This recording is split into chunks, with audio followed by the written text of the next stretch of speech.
By We and thank large, God I we're thank God. alive.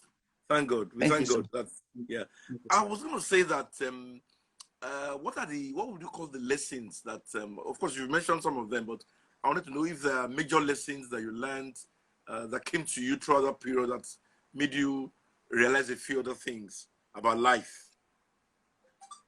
First, it's important that you are responsible. If I was irresponsible, I would have gone out and affected other people.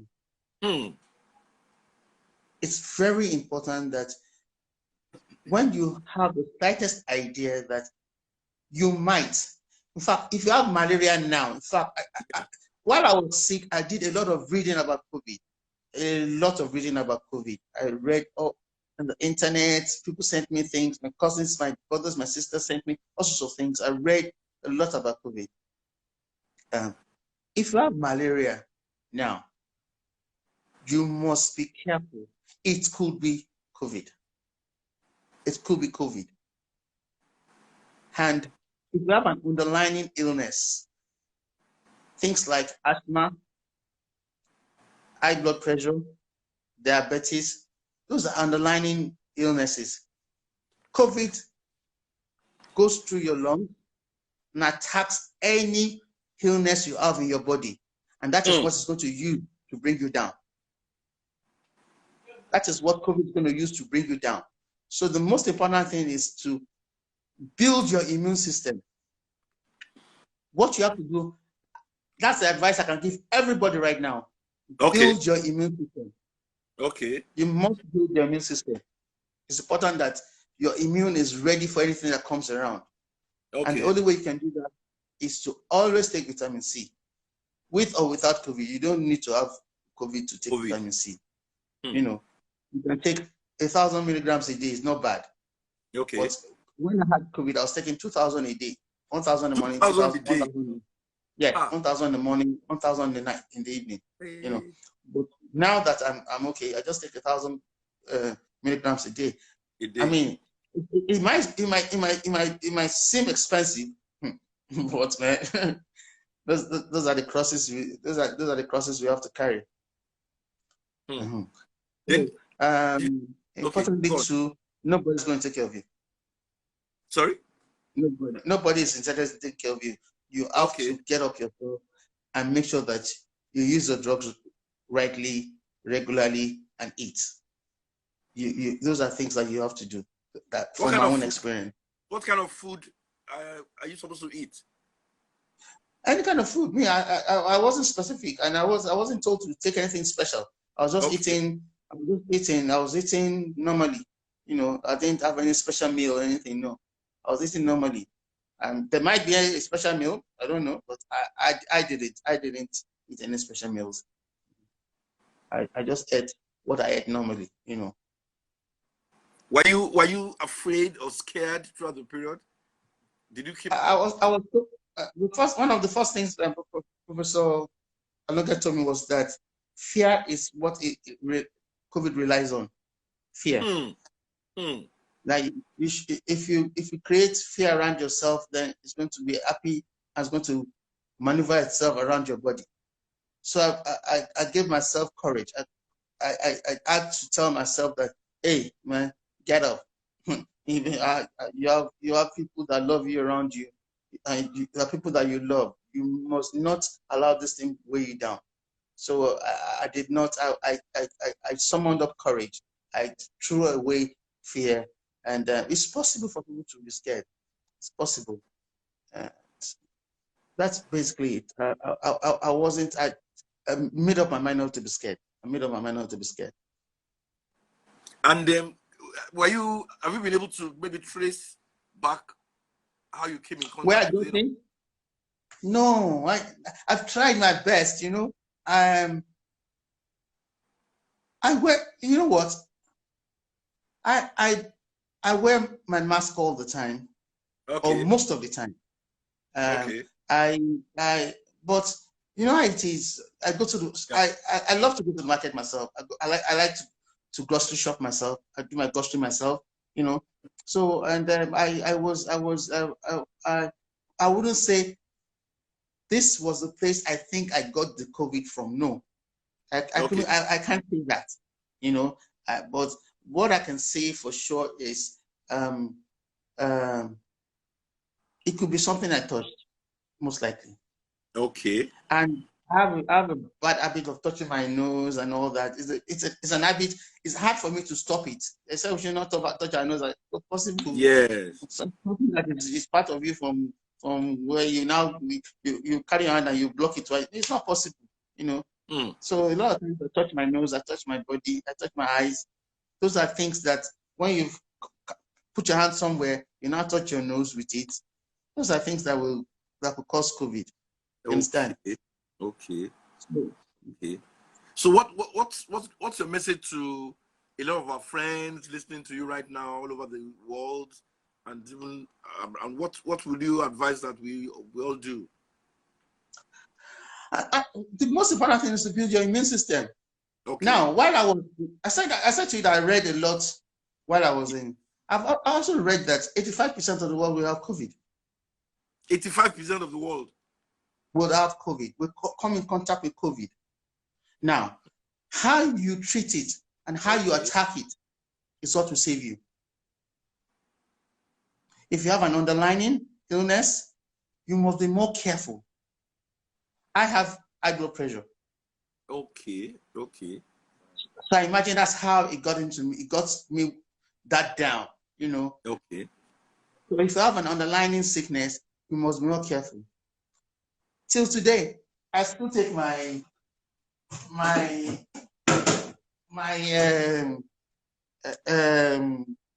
this is a paste of ginger, garlic, and lemon. Okay. Till today, I still take it. I take it like once or twice a day.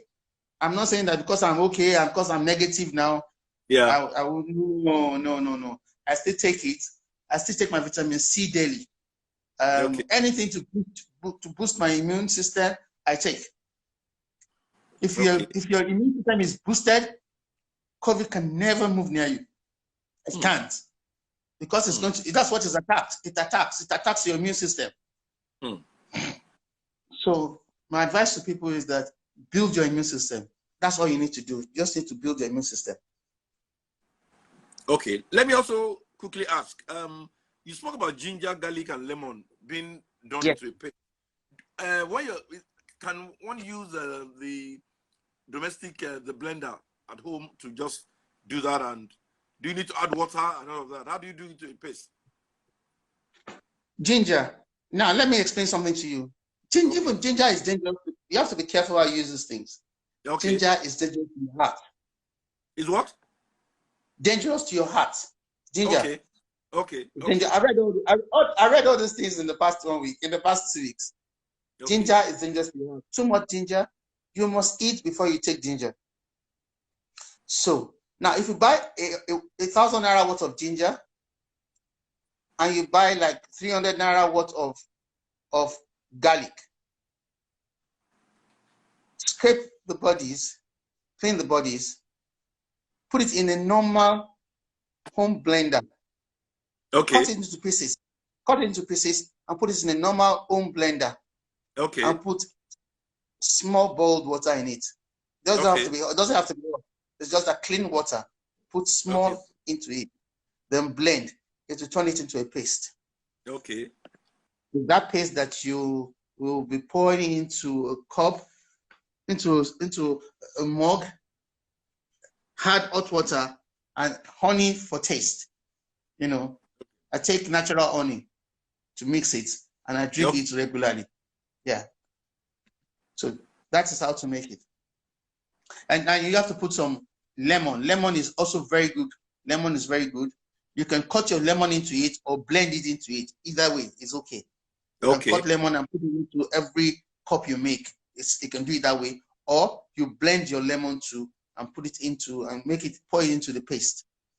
You can do it either way, yes. Okay. So talking about the response you got from friends, family members, and all that, how did all of that help you cope with the situation? Oh, overwhelming. You know, love is a very I don't know how to explain this. Love is a very, very important part of our lives. If people show you love, you want to hang around. If people show you so much love, my family showed me so much love. They called regularly, you know, they called me morning, day, and night. My sister, the wife of the professor, God of mercy, the professor was a very busy man.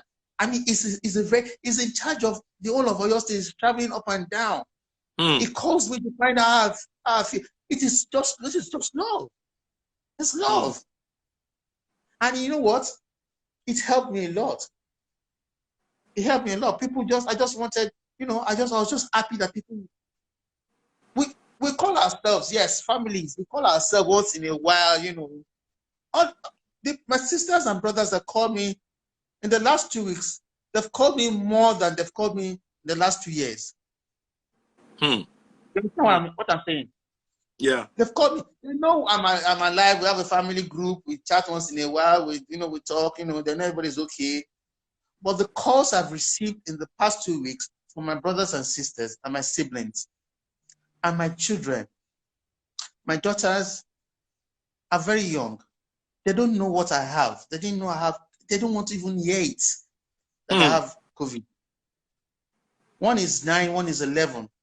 I was on the phone with them once, and the older one said, "Daddy, are you sure this thing that you have is not COVID?"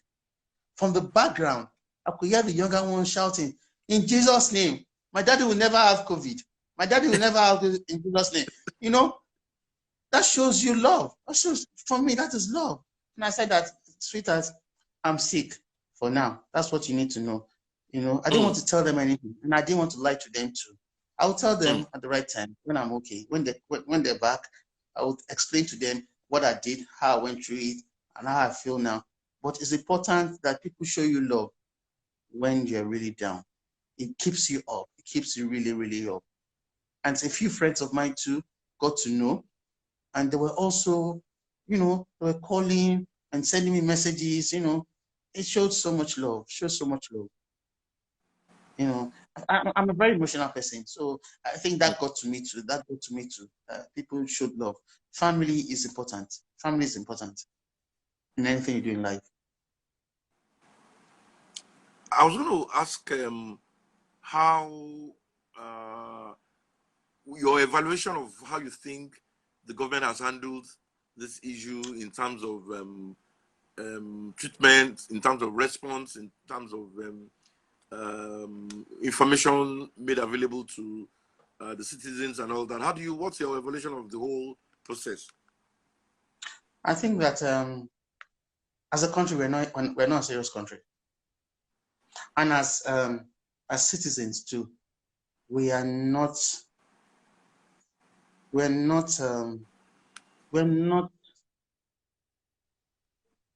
quick to blame, but we have our faults. We have our obvious faults. Imagine my doctor not being able to seclude me or advise me on a phone number to call or a place to go that was closest to me. Imagine the NCDC staff that came to work at 11 and took their time to set up. Imagine the fact that 3.5 weeks after I did the test, I haven't gotten a result. And those same people will come out of their house and say they have potholes in front of their street and that the government is not working. Have you done your own bit? Have you done your own bit? Have you attended to the people you're supposed to attend to? But quick to shout about Buhari and Oshimole and Tinubu and all that. The little ones you're supposed to do, have you done it? No. Everybody is interested in just money. And the Nigerian mentality is really, really corrupt. Our mentality is really corrupt. We need to brainwash everybody. We're all thinking about money, but we don't want to work. We honestly don't want to work. I would have died. Or I would have affected other people that would die. The NCDC people did not tell me not to or to isolate myself. They didn't. There was no advice as regards to while you're isolating yourself, these are some measures you can take. These are some things you can do to sort you out. Just to hold yourself till we get back to you. It is taking them this long to do a test that really is 2-3 days. Okay, while I was talking about a few days ago, somebody said that, do I know that even the NCDC people do not have enough equipment and enough paraphernalia to do their jobs and all that? They're not given the things they need to do their jobs. Then why do you go to work? Sit at home. Sit at home. Protest. Or show the government that you need to work. You need to help people. Or call them out. Call the government out. Call the government out. We are going to die. Look at, more people are dying in this country that we do not know about. We're just saying the big names. People are dying of COVID in this country silently. People are carrying COVID about in this country without us knowing. If I was not responsible, I would have carried COVID about. I just felt this is COVID. I can't go out. I can't affect my staff or my friends because those are the first people I'll meet. I was just responsible for myself. I just thought it would be responsible for me, very responsible for me not to. Although I'm not sure what I had then, I wasn't sure what I had as a Sunday, Monday, until Wednesday when I spoke to Professor Olunge. I wasn't sure what I had, but I was intelligent enough to know that I had to keep it safe. Anything could be. It might be COVID, so I must keep it safe and keep other people safe. The country, I'm sorry to say, I don't know. I've called NCDC after complaining about the result. I still want to see that result. I still want to see it. Even if it comes out in 3 months' time, I want to see the result. Because I want to really know if I had this COVID or my symptoms from a doctor or professor said that I have COVID. But the test has not shown, I've not seen a test to say it. You understand? Yes. So for 1 week, I had symptoms, cough, and once in a while I was sneezing. That wasn't much. I was sneezing once in a while. I was coughing a lot. I was coughing day and night. I had a serious, severe headache. I had pains all over my body. I had pains all over. I was weak.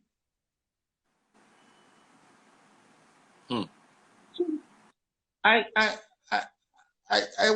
don't know. The government, I can't, well, I don't know what to say really. The government is has to maybe train. Is it train our health workers? Is train the right word? Or reorientate our health workers and motivate them? Motivation. I think it's motivation. They lack zeal. They lack the zeal to work. They lack the zeal to help. They're not happy to go to work. And it's a sad situation. I blame the government, but I blame us too. I partly blame the government, but even the fact that you have stepped out to go to work, do the little you can do and do it well. Or sit in your house and don't work. Resign. But if you say you're going out as a health worker, then be the best that you can be. Everybody expects Buhari to be the best he can be, but you're not ready to be the best you can be. Everybody expects the governors to be the best they can be. They expect the governors to be everywhere. Something is happening in so. The governor didn't do anything about it. It's not a magician. You will have to first get to know about it, investigate and all that. But I'm not trying to speak for anybody, but the truth is that the same thing that's happened to the government is happening to us as individuals. I want to use the word government again. I say I'll use our leaders because we are the government.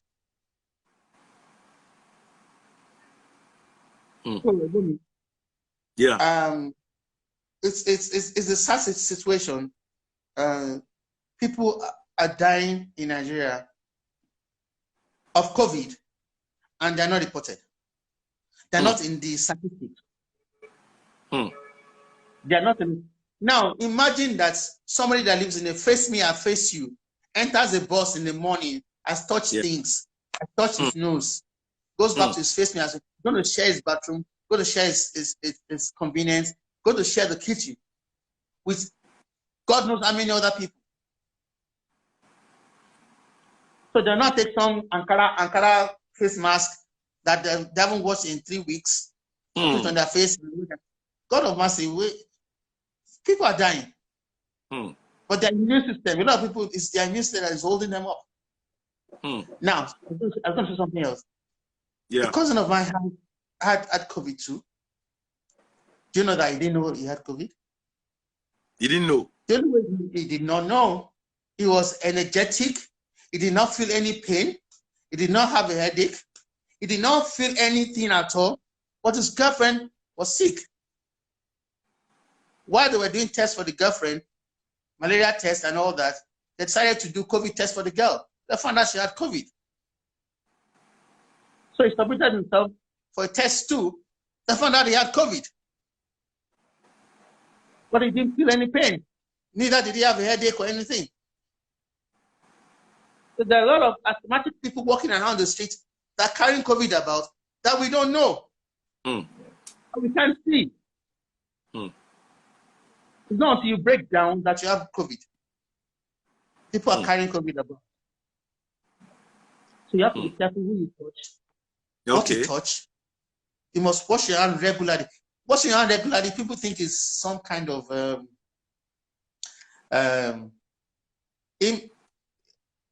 people think it's some kind of punishment. It's not. It's for your own sake. It's for your own sake. Wash your hand regularly. If you can, use an alcohol-based sanitizer. It's important. If you can, disinfect. If you can, disinfect your house regularly, your doorknobs, things that people touch regularly, disinfect it regularly. All that I do now. It's not because I've also learned that if you have COVID, it's going to take a while for you to have COVID again. You know, but I won't say because of that I'm now relaxed. No, I'm on my toes 24/7. In fact, I'm more careful now. I don't think I want to experience what I experienced before again. So it's important that you wear a clean mask. I don't know. I can't tell you to buy new masks. I can't tell you to buy masks regularly. I'm buying masks regularly now. I have 2 packs, but I change my masks every day. I have apart from the nose mask, I have the face mask. You know, I'm doing everything possible to secure myself.